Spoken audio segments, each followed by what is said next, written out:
법문 들으시는 모든 분들이 재앙은 소멸하고 소원은 성취해서 부처님 전에 복 많이 지으시기를 바라온드립니다.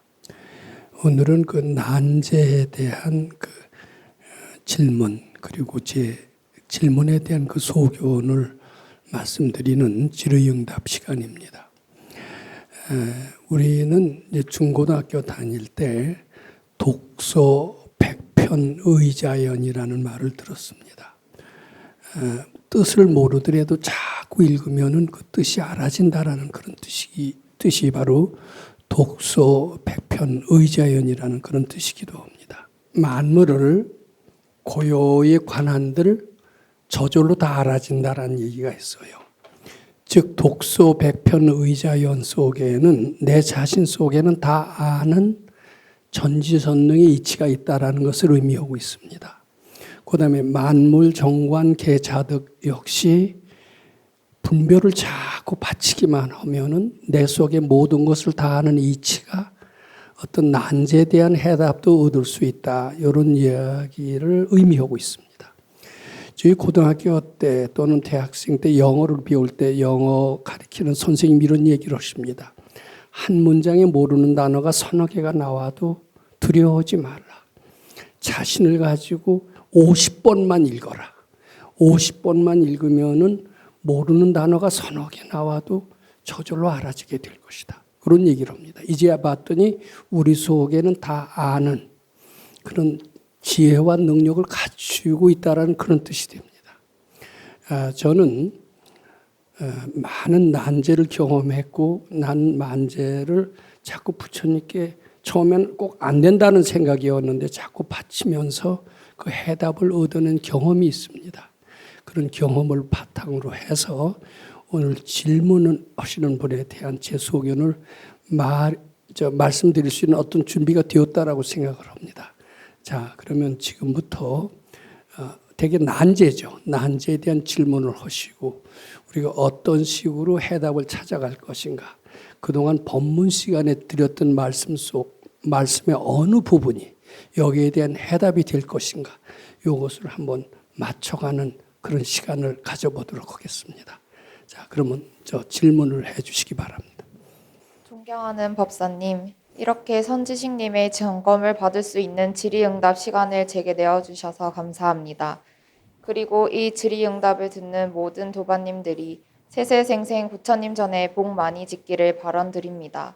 저는 2019년부터 이 법을 만나 공부하고 있었는데 최근 재발간된 크리스천과 함께 읽는 금강경 책을 읽으며 더욱더 신심발심하여 공부를 하고 있습니다. 자식 기도 전 30분씩 이 책을 읽고 금강경에서 부처님께서 말하고자 하는 뜻을 마음속에 새기고자 하고 있습니다. 이렇게 기도하니 금강경에 더 집중이 잘 되는 것 같고 어느 날은 제1분의 숫달타 장자의 부처님 향한 마음을 느끼며 법사님에 대한 감사함에 눈물이 핑 돌기도 했습니다. 그리고 공부를 하면 할수록 법사님에 대한 감사한 마음이 점점 커집니다. 얼마 전까지 저는 지방에서 가끔씩 올라와 법사님을 먼발치에서 뵈니 법사님을 가까이 다가갈 수 없는 어려운 존재로만 생각했었습니다. 하지만 주경 야성 가행 정진, 차담 등 법사님과 함께할 시간이 점점 더 생길수록 법사님이 조금은 친근하게 느껴져서 그동안 더 공경하고 감사해야 하며 받들지 못한 것이 후회가 되었습니다. 그런데도 이렇게 함께할 시간과 곁을 내어주신 법사님께 무한히 감사드립니다. 영광된 이 마음도 부처님께 바칩니다. 그럼 첫 번째 질문 드리겠습니다. 법사님께서는 직장인보다는 CEO가 되어 많은 사람들을 먹여 살리는 큰 존재가 되라고 말씀하십니다. 처음에 그 말씀을 듣고는 저도 마땅히 그 길을 가야겠다는 생각이 들었습니다. 하지만 바쳐보니 남들에게 인정받고 싶어 CEO가 되고 싶다는 생각도 들었습니다. 저는 지금까지 남들에게 인정받는 삶을 살고자 했습니다. 지금도 남들이 인정하는 안정적인 직장에 다니고 있습니다. 그런데 존경하는 법사님께서 그런 안정적인 직장보다는 CEO가 되라 하시니 또다시 법사님의 인정을 받기 위해 CEO가 되고 싶다는 생각을 한 것 같다는 생각이 듭니다. 이와 더불어 남들이 CEO가 되고 싶다고 하니 나만 이렇게 이 자리에 머물러 있으면 안 되겠다는 열등감이 제게 있었음을 알게 되었습니다. 막상 CEO가 된다는 마음을 굳게 먹으려 해도 직장이 주는 안정감에서 벗어나 새로운 길을 개척하고 남들까지 먹여 살리는 막중한 책임감을 두려워하고 있었기 때문입니다. 그런데 법사님 법문을 다시 들으며 공부해보니 법사님께서 말씀하시는 CEO가 회사의 주인만을 말하는 것이 아니라 현재 각자의 자리에서 충실하면서 자신의 역량을 키워나가는 부처님 시봉하는 길을 통틀어 말씀하시는 것 같습니다. 법사님께서 말씀하시는 CEO가 되라는 뜻을 한 번 더 여쭤보고 싶습니다. 안정적인 지금의 자리를 벗어나는 두려움을 떨쳐버리고 제대로 다른 이들을 먹여 살릴 수 있는 책임감 있는 CEO가 되길 마음먹고 이 나약함에서 벗어나는 것을 주제로 공부해야 하는 것이 올바른 공부의 길인지를 법사님께 여쭈어 점검받고 싶습니다. 이게 첫 번째 질문이고요. 아마 그 질문이 세 가지로 요약된 것 같습니다. 그래서 우선 첫 번째 질문, 여기에 대한 제 소견을 말씀드리고, 그다음에 두 번째 질문이 있으면 두 번째 질문에 대한 소견, 또 세 번째 질문은 또 그 소견, 요 순서대로 진행하도록 하겠습니다. 근데 이제 제일 먼저 그 이제 쭉 읽어 내려가면서 이제 법사님을 뵙기는 어려웠다. 그런데 이제 크리스찬과 함께 읽는 건강경을 읽으면서 그 내용에 감동을 하면서 친근해졌고, 이제 가행정진을 하면서 더 가까워졌다. 가까워지면서 법사님에 대한 깊은 감사를 느꼈다. 이런 표현이 나옵니다. 뭐 이런 것은 세상으로 보면 하나도 이상한 일이 아닌 것 같습니다. 근데 발근이 입장에서 보면은 이런 이야기를 했을 때 이거 좀 고쳐야 된다. 표현을 고쳐야 된다. 아마 분명히 이렇게 얘기하실 것 같아요. 왜냐하면은 요 감사라고 하는 것, 감사의 반대는 뭐냐면 아마 불평불만일 겁니다. 우리는 왜 감사해야 되느냐? 무조건 감사해야 될 이유가 있다라고 제가 언제 법문 시간에 얘기를 했습니다. 왜냐하면 우리는 끊임없이 불평불만을 하고 있고, 이 불평불만을 다스리기 위해서는 조건 없이 감사해야 되는 연습을 해야 된다. 그런데 그 감사는 누구에 대한 감사냐, 어떤 사람에 대한 감사여서는 안 된다. 반드시 부처님에 대한 감사여야 된다. 이런 말씀을 제가 드린 적이 있습니다.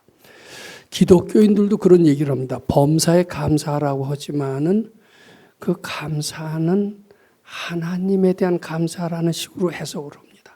왜 하나님이어야 되느냐 하는 것을 목사들은 잘 설명하지 못하는 것 같아요. 저는 똑같이 불자들도 감사 연습을 해야 된다라고 생각하고, 그 감사 연습은 속에 끊임없이 중얼중얼거리고 있는 주위 사람에 대한 불평, 내 환경의 열악함에 대한 불평, 이런 불평, 불만을 다스리는 데 아주 효과적인 수행 방법. 이게 감사인데, 이게 어떤 사람에 대한 감사를 연습하게 되면은 그것이 아상이 소멸되는 게 아니래요. 업보가 없는 부처님에 대한 연습을 해야만이 아상이 소멸이 된다고 그럽니다. 근데 이제 법사에 대한 감사를 하게 되면은 법사의 마음이 붙어요. 아, 법사님 공경해야 되겠다. 법사님이 받은 은혜가 얼마나 큰데 내 그 은혜를 잊을 수가 있느냐. 이 감사의 은혜의 보답으로 내가 맛있는 과자를 선물하겠다 이럴 수가 있어요. 그리고 과자를 선물할 수가 있습니다. 이거는 세상 도리로 봐서는 은혜를 알고 은혜를 갚는다는 점에서 기릴 만한 일이다라고 생각합니다. 그런데 발근의 입장에서는 그 사람한테 은혜를 받고 은혜를 갚는 행위는 주고받는 일의 연습, 즉 업보의 연습이 돼서 발금의 길과는 거리가 멀어진다. 아마 이런 해석을 할 것 같습니다. 이거 우리 잘 들어야 돼요. 즉 어떤 사람에 대해서 감사하지 마라. 형상이 없는 부처님에 대한 감사를 해라. 이렇게 얘기할 겁니다. 형상이 없는 부처님에 대한 공경 내지는 감사라야만이 아상을 소멸할 수 있고, 아상을 소멸해야만이 밝아질 수 있다. 이렇게 얘기를 할 겁니다. 부모에 대해서 감사할 수 있습니다. 스승에 대해서 감사할 수 있습니다. 법사에 대해서 감사할 수 있습니다. 받은 은혜가 그만큼 있다고 보기 때문입니다. 그런데 여기 주의해야 될 것은 까딱하다가 그걸 사람으로 치고 하는 감사의 행위를 하는 한은 업보의 연습이 될 수가 있고, 따라서 업보의 연습은 발금하고는 거리가 멀어진다. 세상에 미덕은 될 수 있어도 발금하고 거리가 멀어지는 이 일을 우리는 놓치지 말고 잘 알아차려서 사람에 대한 업보 연습에서 벗어나야 된다. 이런 말씀을 드리고자 합니다. 참고적으로 얘기를 합니다. 저는 세세생생 선지식 만나기를 발언하기 전에 이런 원을 세웠습니다. 세세생생 선생님 만나, 백박사님 만나 공부 잘해서 부처님 시봉 잘하기를 발언, 그렇게 하고 싶었었습니다. 처음에는 선생님의 은혜가 얼마나 큰지도 몰랐어요. 그저 그분이 공부하라고 그러니까 그저 그 말을 그대로 따랐을 뿐입니다. 근데 알고 봤더니 그분이 조건 없이 저한테 해주는 그 은혜가 너무나 크고, 그것으로 인해서 무주상보시라는 것이 어떤 것인가를 알게 됐고, 저는 저런 분이 아니었으면 제가 새롭게 태어날 수 없었다라고 생각을 하면서 선지식의 필요성을 느낌과 동시에 선생님 같은 선지식 만나 세세생생 시봉 잘하길 바로 이렇게 원을 세우게 됐습니다. 그랬더니 선생님이 얼른 선생님에 대해서 선생님을 선지식이라고 생각하고 모시고 시봉 잘하길 바라는 하지 말라는 거예요. 선지식은 사람이다 이거예요. 사람을 모시겠다라고 하면은 그것도 업보 연습이 된다라는 겁니다. 선생님 모시고 시봉 잘하길 바라는 말고 선지식 모시고, 선지식은 형상이 없습니다. 백선생님 하면 형상이 있습니다. 그 일을 모시겠다라는 것은 세상 일로 봐서는 덕이 되겠죠. 그렇지만 업보의 연습이다. 선지식으로 바꿔라. 저 이 말을 잘 기억을 합니다. 그 뜻을 알아차리시고, 또 마찬가지로 법사에 대한 감사보다도 부처님에 대한 감사를 하는 것이 업보 연습에서 벗어나는 것이다. 이것을 잘 이해해 주기 바랍니다. 이제 그 뒤에 또 읽어보니까 남자친구에 대해서 감사하다고 그랬어요. 남자친구에 대해서 감사는 더더욱 하지 말아야 됩니다. 법사에 대한 감사는 그런데도 괜찮은데, 이거 남자친구에 대해서 감사한다고 그러면은 이건 지금 완전히 업보 연습이 됩니다. 지옥문전에 서 있는 겁니다. 아마 도인은 더 깜짝 놀랄 거예요. 법상 응사온 하왕 비법이라는 말이 있죠. 진리도 버릴진데 진리 아닌 것이야 말할 것도 뭐가 있느냐. 법사도 버릴진데 A는 말할 것도 없이 버려야 된다. 이런 이야기하고 싶습니다. 그 다음에 이제 CEO라는 게 뭐냐면은 이제 한 사람이 돈을 벌어서 이제 10,000명을 먹여 살릴 수 있다. 얼마나 훌륭합니까? 모든 사람을 위한 삶을 사는 사람이, 자기 개인보다도 모든 사람을 위해서 사는 삶이 바로 CEO입니다. 그래서 우리는 CEO 하면은 되게 많은 사람을 먹여 살릴 수 있는 사장이나 회장을 연상하게 되기 쉬워요. 그런데 이 CEO는 모든 사람을 생각한다라는 점에서, 즉 아상을 소멸한다는 점에서 위대한 그 특성이 있는 것이지, 반드시 그 자리가 사장이나 회장이 아니어도 좋습니다. 사장이나 회장이 아니고 일개 회사의 하나의 사원이라 하더라도 자기보다도 부처님, 자기보다도 전 사원을 생각하는 마음 씀씀이를 가지고 그 회사에 근무한다면 그의 마음씨는 그대로 CEO의 마음씨다. 이렇게 생각해도 됩니다. 우리 백 선생님께서는 종종 이런 얘기를 하십니다. 월급쟁이가 편안하죠. 창업은 어렵습니다. 그런데 요새는요, 바야흐로 창업의 시대예요. 월급쟁이 해서는 특히 한국이나 일본은 아직도 50까지는 월급쟁이로서 회사에 안주하고 있기 때문에 대부분의 셀러리맨들은 50까지의 안정된 보장을 위해서 월급쟁이를 희망한다고 그럽니다. 그런데 이 추세가 미국으로 갈수록 점점 젊어지고 중국으로 가면 30대부터 창업을 많이 생각한다고 그럽니다. 스타트업. 이게 이 시대의 추세입니다. 근데 이게 창업이라는 게 뭐냐면 자기가 누굴 먹여 살리는 거예요. 월급쟁이는 누구한테 돈을 받는 거예요. 이게 칼자루를 어떻게 보면 사장한테 주는 것이 월급쟁이의 특성이라면 자기가 창업을 해서 여러 사람을 먹이 살린다라는 것은 자기가 칼자루를 쥐고 여러 사람을 호령할 수 있다라는 점에서 즉 아상을 소멸하는 수행인의 자세와 아주 유사합니다. 자, 그래서 창업이 중요하고 여러 사람을 먹여 살리는 게 중요하고 그것은 결국은 아상을 소멸하는 일이다 하고 연결이 됩니다. 근데 이렇게 좋은 직장에 들어가면은 당장 그 일을 할 수가 없어요. 그렇다고 그 좋은 직장을 때려치고 발로 나와서 창업하라는 뜻이 아닙니다.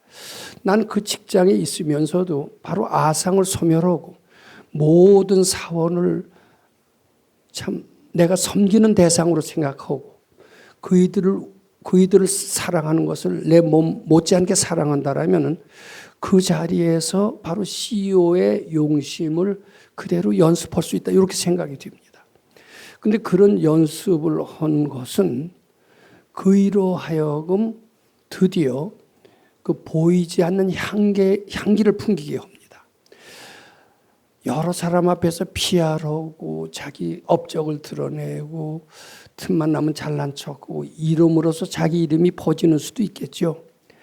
근데 조용히 자기 할 일을 해도 저는 그 아상을 소멸하는 그 향기는 우주에 진동한다라고 저는 생각을 합니다.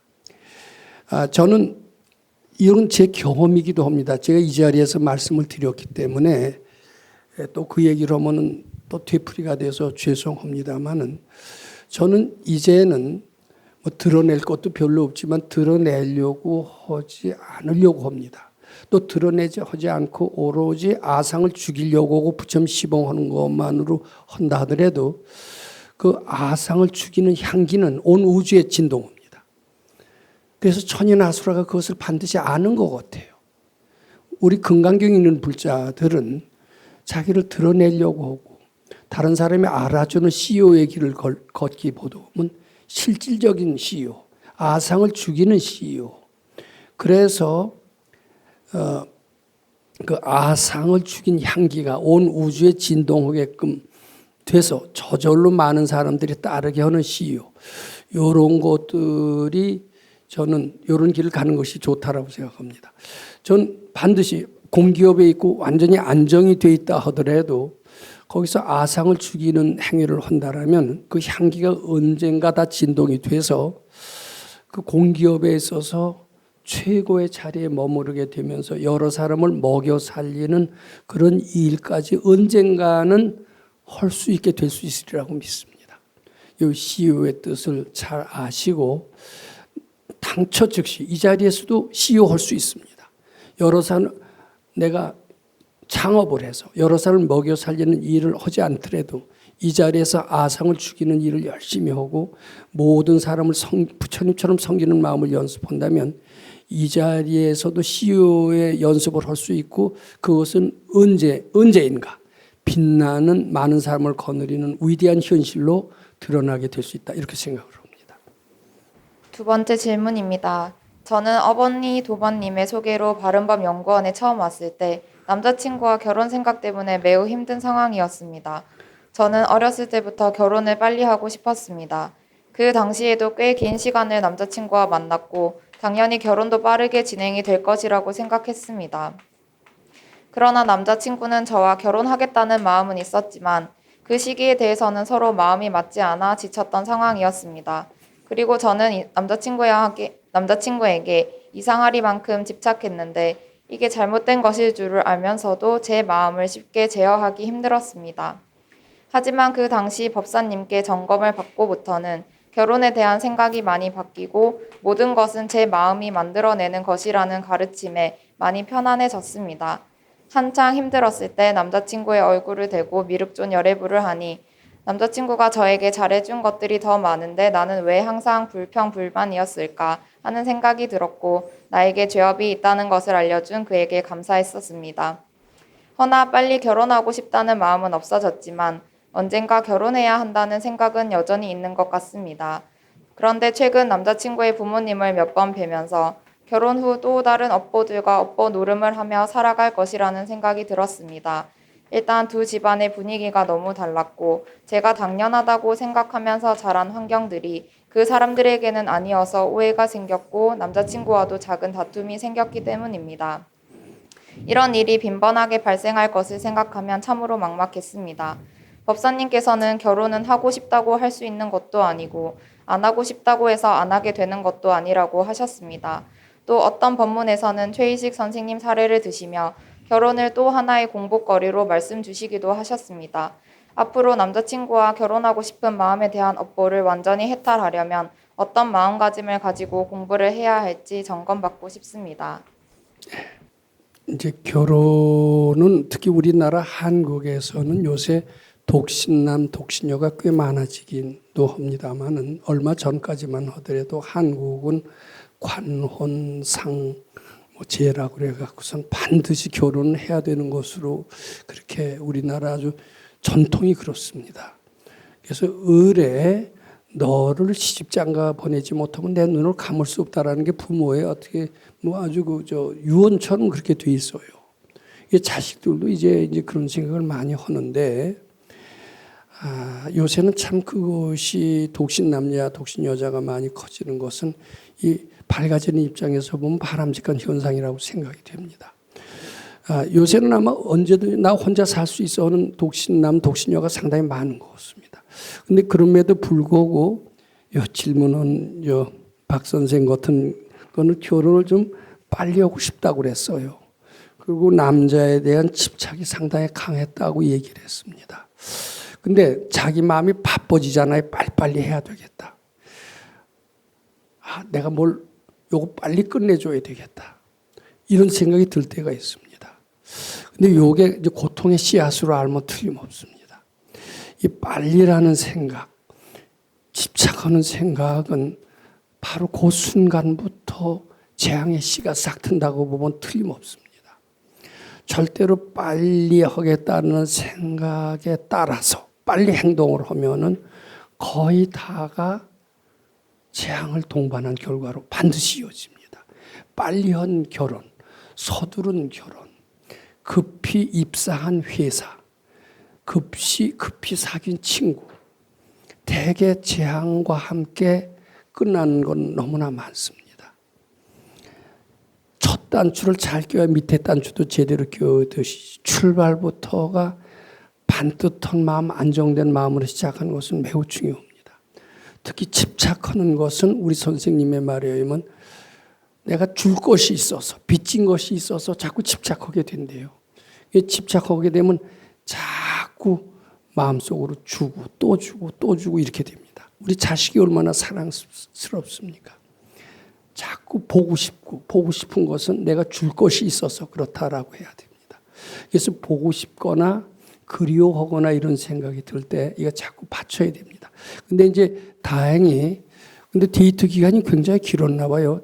결혼하지 않고 공부하다가 이 가르침을 만났던 모양이죠.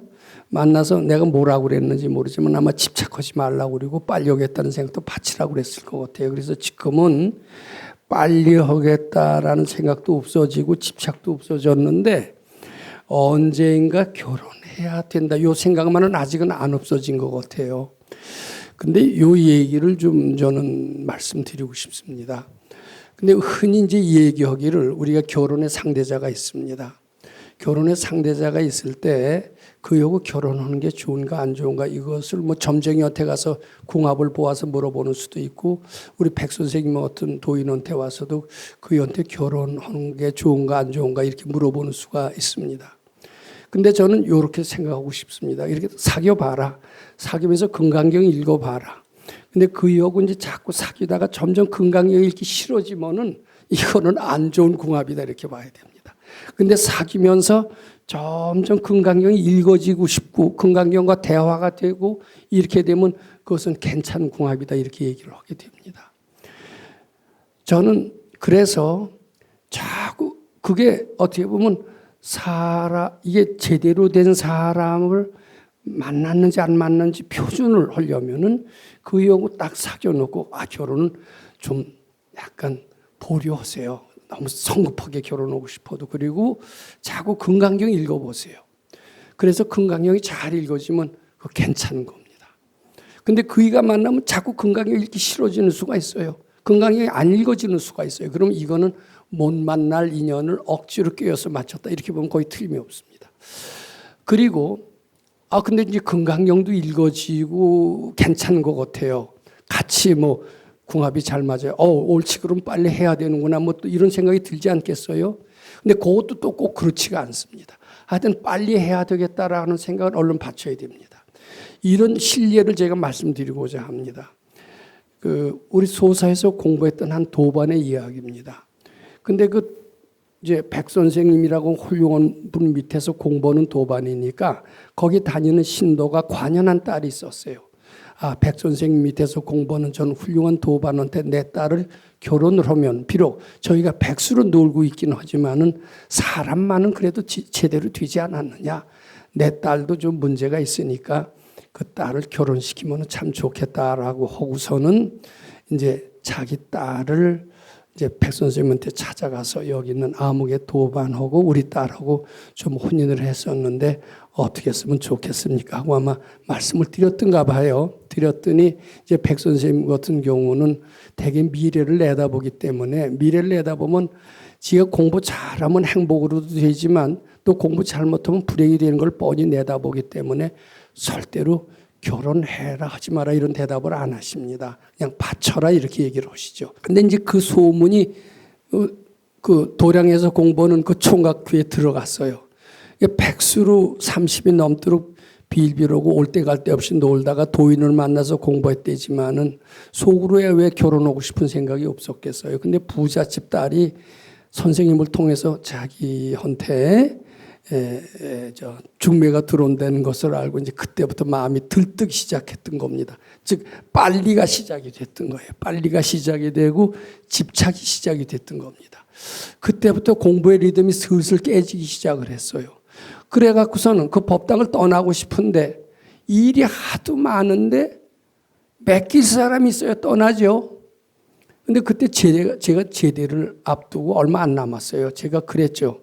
난 2달 후면 여기 와서 공부하겠다 그랬더니 솔깃해서 2달이요? 어디 자주 갔더니 1달이요? 내가 왜 제대하고 들어온데 왜 저에게 이렇게 관심이 많을까? 제가 들어갔어요. 들어갔더니 뭐 천연스럽게 있더니 사흘 만에 보따리를 싹 싸갖고서는 빠이빠이 하고 가더라고요. 보니까 그 이제 부잣집 딸이 자기한테 중매를 들어오기 시작을 하니까 그렇지 않아도 공부도 좋지만 장가가고 싶은 생각이 왜 없겠어요. 특히 전생에 뭐 인연이 있을 때는 더더욱 빨리빨리 하고 집착이 되는 것은 전생에 인연이 잡아 끄는 겁니다. 언제인가 시집 가야 되겠다. 이것도 누가 끌고 있어요, 지금. 그 증거가 나는 가야 되겠다. 이런 형태로 나타납니다. 이 언젠가 가야 되겠다는 요 내 마음은 단독으로 일어나지 않습니다. 어떤 외부의 업보가 작용을 하고 상호작용에 의해서 내 마음에 그런 마음이 일어난다. 이렇게 보면 틀림이 없습니다. 그래갖고서는 내가 가자마자 사흘 만에 보따리를 싸고 싹 나가더니 이제 그 뒤로 한 보름 만에 결혼을 했습니다.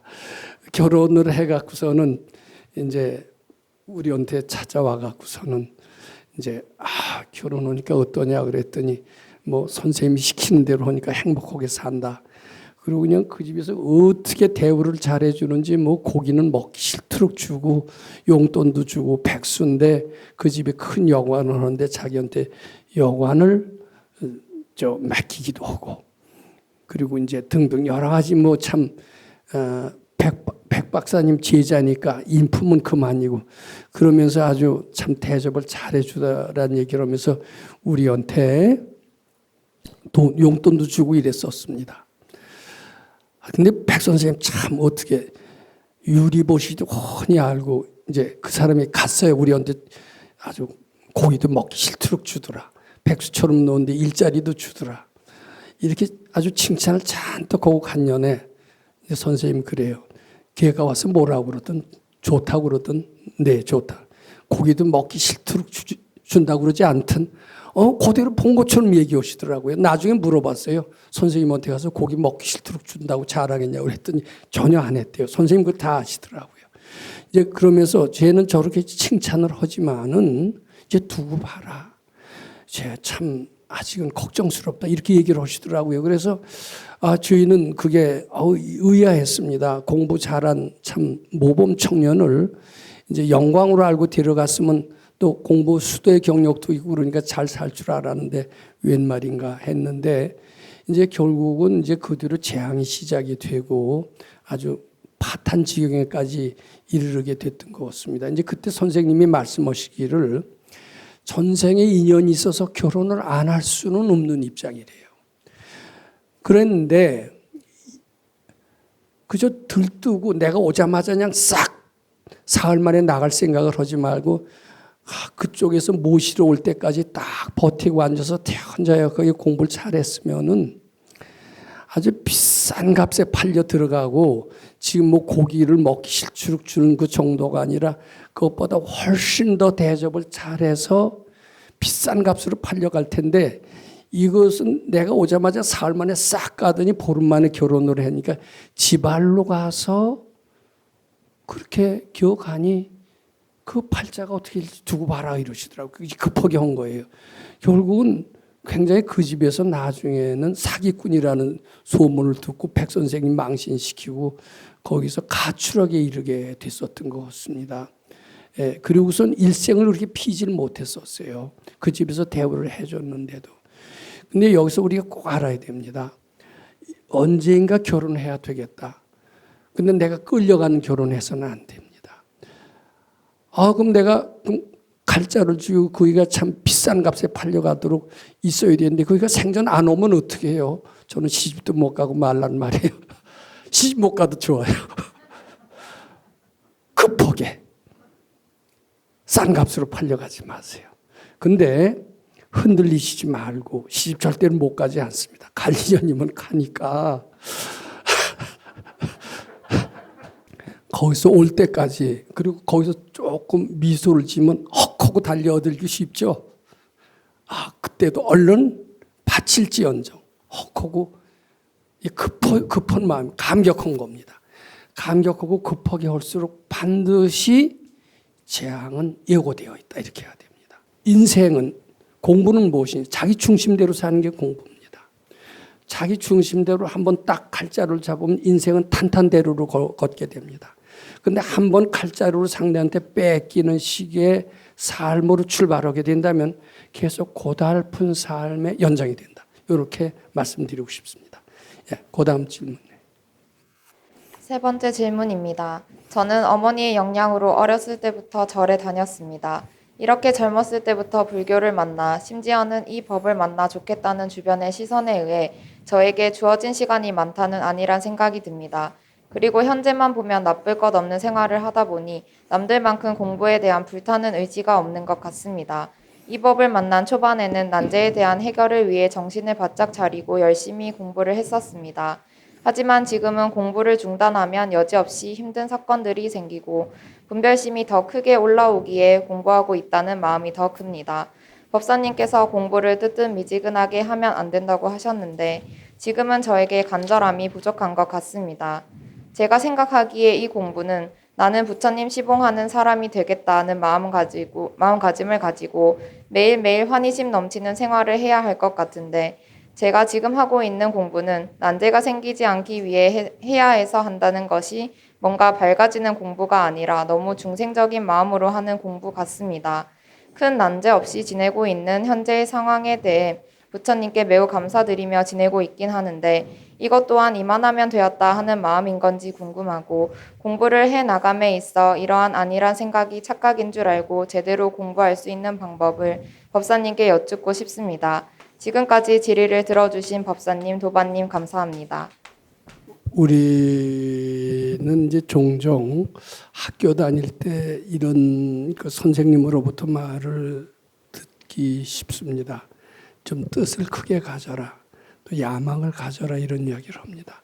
근데 야망을 갖는 게 무슨 그렇게 큰 의미가 있는지 우리는 잘 모릅니다.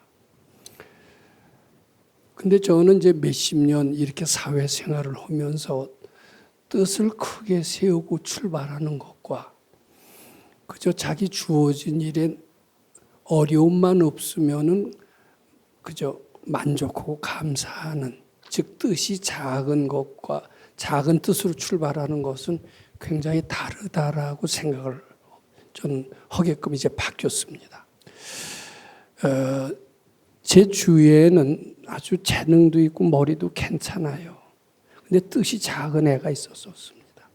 근데 한 애는 재주도 약하고 머리도 약했습니다. 고등학교 때 똑같이 보면은 A라는 애는 굉장히 머리도 좋고 재능도 괜찮았습니다. 근데 집이 좀 어려웠어요.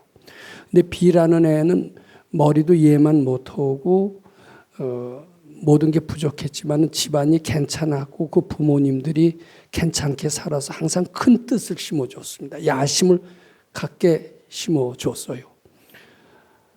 얘는 뭐 지금 학교를 비교해서 죄송합니다만은 그렇게 근성이 약했어요. 큰 뜻을 갖지를 못했었어요. 두뇌로 봐서는 최고의 대학에 갈 수 있었음에도 불구하고 그 야심을 그렇게 강하게 먹지 못하고 난 그 학교 꼭 가지 않으면 안 된다 이런 절박한 생각을 하지 않고 근성 있는 노력도 하지 않았던 것 같습니다. 그래서 최고의 대학에 떨어지게 된 뒤에 그 뒤에는 더 의기소침을 해서 뭐 중학교 선생님이라는 게 나쁜 직업은 아니지만 중학교 선생을 하다가 끝나고 말았습니다. 근데 또 하나 애는 야심은 있었고 집안이 괜찮았습니다. 부모가 인텔이었습니다. 너는 큰 뜻을 가져라라고 계속 심어줬습니다. 저는 부모의 배경이 이렇게 큰 영향을 미치는가는 학생 때는 잘 몰랐어요. 근데 나중에 보니까 인텔이 부모를 둔 자식, 이것은 전생에도 의른을 공경한 결과라고 하는데 상당히 막강한 영향을 받습니다. 걔는 야심을 갖고 노력을 해서 좋은 대학에 들어갔습니다.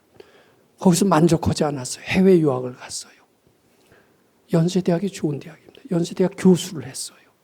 걔는 거기서도 뛰어난 저걸 해서 보건복지부 장관감으로 후보로 올랐습니다. 몇십 년 전에 보면 학생 때 보면 얘는 공부를 상당히 잘했고 괜찮았는데 뜻이 작았고 작은 저 집안에서 큰 뜻을 가지라고 해주는 사람도 없었고 결국은 작은 만족에 안주하는 그 마음이 결국은 중학교 선생을 하면서 결국은 친구들이 출세를 해도 그걸 축하해 줄 줄 몰라요. 그거 별거 아니요. 이런 자조적인 인생으로 되고 말았습니다. 얘는 물론 연세대학 교수가 별건 아니지만은 그렇게 된 것은 뜻을 크게 가지고 야심을 가지고 노력을 한 결과다라고 생각을 합니다. 우리 백 선생님께서는 우리들한테 우리는 전지전능한 존재라고 심어주셨습니다. 최고의 큰 뜻을 가지라는 뜻입니다. 큰 뜻을 가져야만이 우리가 용기를 가지고 자긍심을 가지고 노력할 수가 있습니다. 큰 뜻을 가질 때 거기에 걸맞는 결과를 얻을 수가 있습니다. 근데 지금 뭐라고 그랬냐면 난제가 없는 것에 대해서 감사한다? 이건 안 돼요. 발근이가 못된 게 분하다. 이렇게 얘기하는 것은 왜 말이 되더라도 난제가 없으면 그거 갖고 만족하면 이게 씩씩한 인생이 아닙니다. 여기에 우리 정신 바짝 차려야 돼요. 이때 도인을 만나야 됩니다. 아마 주위에 있는 사람들이 다 고만고만한 사람들이기 때문에 지금 이 질문은 이 박 선생에 대해서 그대 속에는 이런 위대한 소질이 있다라고 일깨워주면서 용기를 주는 그런 주위 도반들이 너무나 없었던 겁니다. 법당에 나오기 바랍니다. 법당에 나와서 우리는 전지전능하고 뭐든지 할 수 있다라는 위대한 존재라는 인식을 심어주는 가르침을 받기 바랍니다. 그리고 그런데 도달하기 위해서 가행정진 주경야선을 하는 것을 우리가 힘차게 해야 되고 그런 희망찬 도반들과 함께 법담을 나누는 것을 늘 생활화해야 됩니다. 맥 빠진 사람들과 사귀지 마세요. 항상 큰 뜻을 가지고 노력하는 사람들 가지고 사귀어야 됩니다. 예, 이렇게 해서 뜻을 크게 갖는 것은 자기를 굉장히 성공하는 데 도움이 되고 자기를 엔커레이지 시키고 복돋아 주고 무한한 가능성을 인정하는 그런 가르침을 찾아가십시오.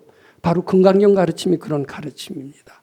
그리고 그런 가르침을 만나면은 조금도 거기서 게으르지 말고 이 가르침을 만나는 것을 무한한 영광으로 생각하면서 세세생생 이 가르침 잘 만나 부처님 시봉 잘하기를 발언하고 원 세우신다면은 앞으로의 삶은 더욱더 활발한 삶, 용기 있는 삶, 희망 있는 삶이 될 것으로 생각합니다. 예, 감사드립니다.